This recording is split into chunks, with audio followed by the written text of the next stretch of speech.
5ই আগস্টের পরে আমাদের হিন্দু সম্প্রদায়ের মধ্যে অনেকের উপর অত্যাচার হয়েছে, চাঁদাবাজি হয়েছে। আমার কাছে লিখিত অভিযোগ আপনারা দিয়েছেন।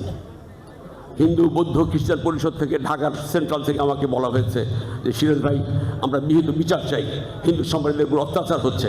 আমরা দেখেছি বিগত আওয়ামী লীগ সরকারের সময় দেখেছি যে যারা হিন্দু সম্প্রদায়কে ভালোবাসার কথা বলতো, কিন্তু বহু দেখেছি হিন্দু সম্প্রদায়ের বহু মানুষ অত্যাচারিত হয়েছে, বহু ঘরবাড়ি বেদখল হয়েছে, বহু কিছু অঘটন হয়েছে।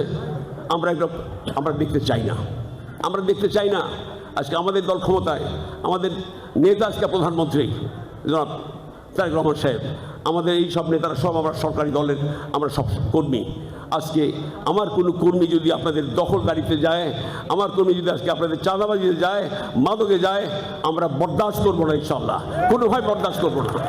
এবং এইভাবে আমি আপনাদের আহ্বান করি, 5ই আগস্টের পরে যে সমস্ত আপনাদের জুলুম হয়েছে, চাঁদাবাজি হয়েছে, দখল হয়েছে, আপনারা সমস্ত অভিযোগপত্র আমাকে দেবেন।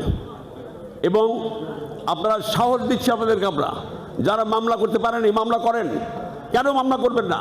যদি মামলা না করেন তাহলে বুঝবো আপনার দুর্বল। যদি আপনারা সবল হন, মামলা করেন, আপনাদের সাথে আমরা আছি, এই সরকার আছি, সমস্ত নেতারা আমরা আছি, আমরা দেখব। কারণ যদি বিচার না হয়, বিচার চাইবেন, মামলা করবেন না, সেটা তো হবে না। অতএব আমরা চাই যে সুষ্ঠুভাবে যদি আপনারা সম্মানের সাথে বাঁচতে চান এই শেরপুরে, এই থুনুটে, তাহলে আমরা বলবো যে এখানে অপরাধীকে ভয় করলে চলবে না, অপরাধীকে ভয় পাবেন না। আমি আগেও বলেছি, এখনও বলছি, অপরাধী সবসময় ভীতু, মনে রাখবেন।